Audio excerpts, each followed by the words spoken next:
When you started school this year, you embarked on a journey that was foreign to all of us. Some of us went back to the classroom in person, some of us were teaching virtually, and even more of us were juggling this magical thing called hybrid learning. Now, the world of teaching was turned upside down, but not just for teachers, it was turned upside down for our students as well. Social emotional learning has become more important now for our students than ever. Today, I'm going to share with you 5 tips for integrating social emotional learning into your math and literacy centers so that you can make sure that the emotional and mental needs of your students are a priority. Stay tuned.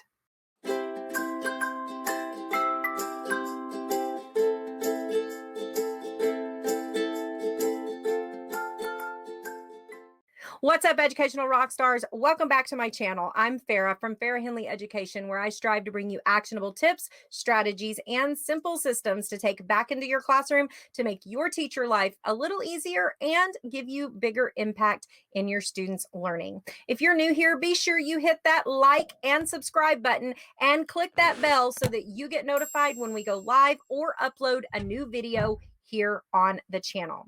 Also, make sure you join one of our teacher communities. We have a K2 community and 3-5 community where you can connect with other educators just like yourself.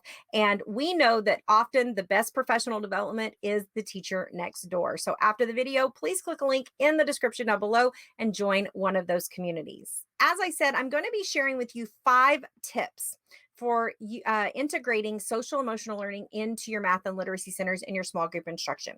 Now, tip number 1 is know your students' emotional needs before you start grouping your students. Now, last week, I talked about how to group your students, and we talked about heterogeneous and homogeneous. But this is another level of data that you need to be thinking about when you're grouping your students. And I touched a little bit on it last week when I talked about students getting along with each other. But if you've got social emotional learning data that you can use when you're grouping your students, you are going to be able to make sure that your groups are going to work and function properly. So what are some things that you want to look at when you are grouping your students and you're integrating that social emotional component into your grouping? Well, you're going to want to look at any trauma or adversity that your students might be facing or have dealt with in their past. You're also going to want to think about any upcoming events that might be going to affect their behavior or their emotional well-being. For example, if you have a student who has a mom who's expecting, then you know that student is probably going to be dealing with some things as they become a big brother or big sister, regardless of if they've been a big brother or big sister to another sibling. We know that there is a little bit of an adjustment period there. So being able to do that check-in with your students is going to allow you to know some very critical data when you start grouping your students. Now, it is also going to help you plan the next steps. So, for example, maybe you know that your students have had some adversity, or you know your students have had some trauma, and you're able to go ahead and plan for things that might come up in your groups, and you can make those next steps so that if an issue does arise, you've already got systems in place to deal with those. So those are some things to think about. And that goes right along with what we talk about in our Easy Centers framework with making sure that you have things in place and systems in place for common interruptions or common things that are going to come up. This is one of those components, making sure that you've got systems in place to deal with issues that might arise due to the emotional needs of your students. Now, a really good way to do this, especially when you're getting a new group of students, is to just do some morning check-ins with your students. I love using a morning journal or just, having some morning work out for your students. And then you can call your students up to your desk and you can do a really quick check-in and keep a morning journal of those check-ins with your students. Another really good point is that with the landscape of the school year this year, you've got students who are dealing with being in their homes and inviting you as a teacher into their homes. And there's a lot of things that might be coming up for students who are dealing with maybe some things they don't want others to know are going on.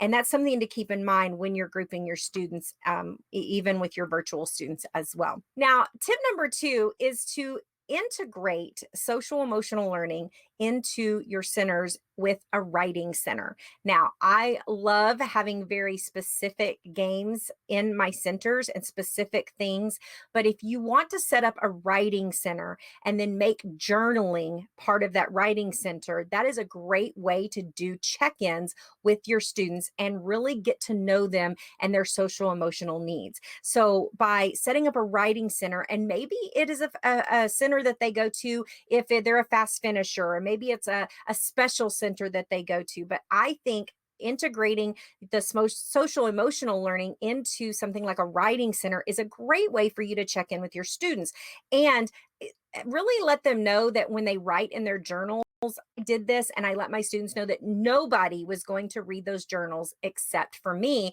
And if they didn't want me to read them, then they could let me know and I wouldn't read them. But it really gives them a way to really write about their feelings and write about some things that might be going on that they might not otherwise talk about. So, do you use a writing center or journaling in your classroom? I want to know in the comments. Another place that you can integrate social emotional learning is in reading centers. Now, these are not just your typical games like your grammar games or your reading games. I'm talking about an actual reading center where they're going to be reading. Make sure that you are picking books for these centers that have characters that look like them, that they can relate to. Make sure that there's stories that your students might be going through. For example, like I said at the beginning, if you have a student who has a mom who's expecting, then maybe the reading center with a reading response sheet that you're going to put into your math or your literacy centers is going to have a book about a little boy becoming or a little girl becoming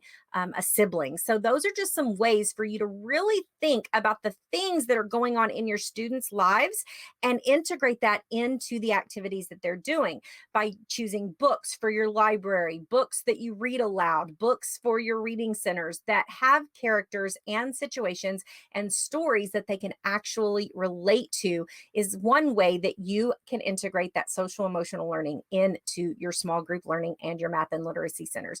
So let me ask you, what have you done this year? Do you have any suggestions for books that are great for those social emotional learning needs that you have brought into your classroom to help your students connect more with the text that they're reading? I would love to know in the comments. Now, the next tip that I want to share with you is problem solvers. Now, I talk about this in the Easy Centers framework when I talk about making sure that you have systems in place for everything that might come up so that you aren't interrupted at your small group table.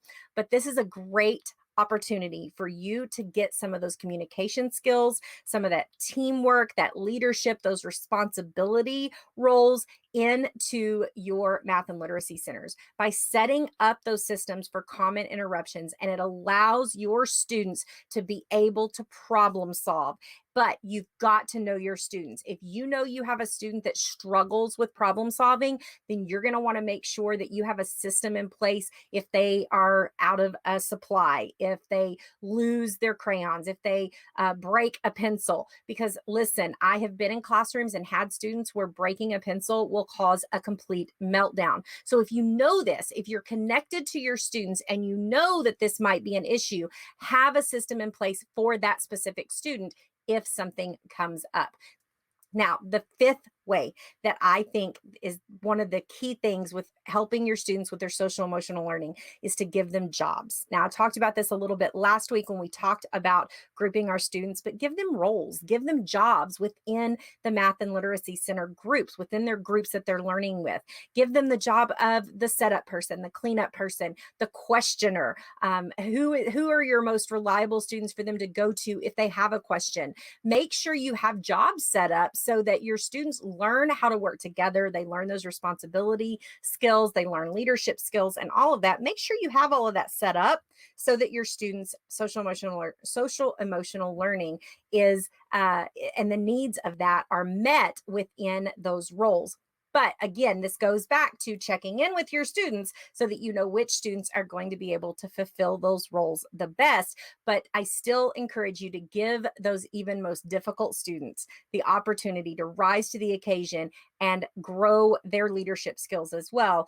And yes, it's going to be more work on your part, but the reward in the end is the greatest reward ever. Make sure you check the description down below for a checklist that you can use for your students and even your most vulnerable students. You can use it as a quick check in with your students daily, and you can use this to just get an idea of where they're at. And oftentimes, you don't even have to meet with your students. You can just use the checklist on your own.